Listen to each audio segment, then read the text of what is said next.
Elle butinait. Ainsi qu'on dit, elle butinait.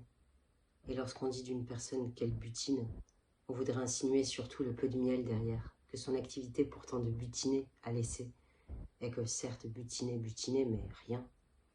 Et effectivement, elle non plus, rien.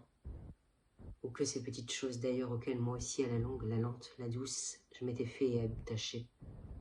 Le petit sapin d'une seule branche ramassée, et la boule qu'elle avait prévue dans nos bagages pour accrocher à la branche plantée vacillante, persévérante et fière, vacillante que pour pouvoir sans trop risquer péché d'ibris, être fière, dans la poubelle plastique du gîte où cet hiver-là nous étions, Noël, la branche, la boule, la soupe pas mixée, c'est comme ça que je l'aimais la soupe, avec l'eau et les légumes coupés gros, l'eau, les poireaux, les lentilles, j'aimais l'eau très chaude des soupes, l'eau comme un feu, parce que finalement il n'y a rien de pire pour l'homme adulte qu'avoir froid, immédiatement ce sont ses fesses qui ont froid son ventre. Et si c'est un homme qui a vécu des jours d'enfant, ce soir de brume, la ville d'un mètre gris devant les odeurs de boulangerie qui font le chaud des coins de rue, comme de promesses éternelles de saints chauds dorés. L'homme adulte de cet enfant-là, le froid, ça le terrasse, le froid, c'est la tristesse des hommes, c'est la solitude. Les hommes, je crois, pas les femmes, en tout cas pas elles.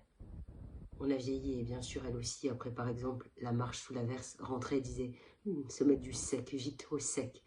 Mais je crois, elle, plus pour peut-être encore plus la réjouissance de lui dire, vite, au sec, avec son air d'écureuil pressé, se mettre du sec, que pour vraiment le sec. Et se frictionner les cuisses, c'était aussi avec gourmandise, quand moi j'étais déjà sous la couette, plus vieux qu'elle, soudain plus faible, plus homme qu'elle.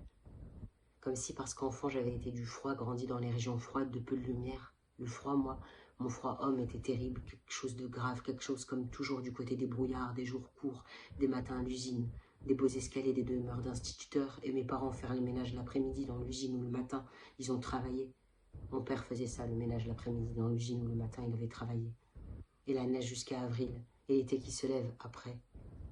Tandis qu'elle, ça avait été l'enfant de la lumière, la mer, la guerre, les trois ensemble, la lumière, la mer, la guerre.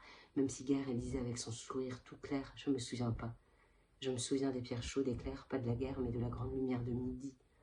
Alors que bien sûr, elle s'en souvenait pas, ou l'enfant en tout cas qu'elle était aurait jamais dit ça, grande lumière de midi, mais à cause de Camus peut-être. Elle, le froid, c'était une panoplie de petits gestes à faire autour de soi comme une cabane. Elle butinait dans la maison. Moi je faisais aussi, je faisais. Jardin, conduire, la vaisselle, la serpillière, le balai. Je dis parce que les enfants croient. Les enfants croient et disent, mais quand ils venaient, c'était tout, elle et moi, et tant mieux. Et s'ils mettaient la table, c'était déjà beau, mais c'est le jeu aussi.